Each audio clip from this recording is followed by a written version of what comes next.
O'quvchilarni kitobga qiziqishini yuksaltirish bu eng bizda dolzarb bo'layotgan mavzu bo'lgani uchun o'quvchilar o'zi xohlagan kitoblarni, asarlar, masalan, ular bilishi kerak, nima o'qishni yaxshi ko'rishini. Shu masala bo'yicha, misol uchun, o'sha paytda o'quvchiga kutubxonachi tomonidan yordam kerakmi?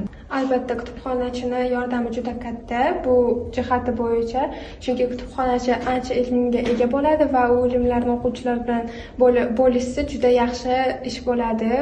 Misol uchun, oilada ota-ona kitob o'qimasa, bola o'qiydimi, yo'qmi? Qush uyasida ko'rganini qiladi. Qanchaki ustoz yo bo'lmasam tashqi nazariy okrujeniyasida odam kitob o'qib qilgan bilan, lekin uyga borganda uyda ota-onalar kitob o'qimasdan bolasidan shu narsani talab qilsa, bolasi qilmaydi. Bu jihati bo'yicha ota-onalar juda katta hayotlarida rol o'ynaydi. Bolalarni kitob o'qishi, ilmga qiziqishi bo'yicha bolaga ming gapirmasdan ota-onani o'zi shuni ko'rsatib kitob o'qiyotganini ko'rsa, bola vaqt soati kelib o'sha kitobga qiziqishi bo'lgani ortadi, chunki qush uyasida ko'rganini qiladi deb o'ylayman.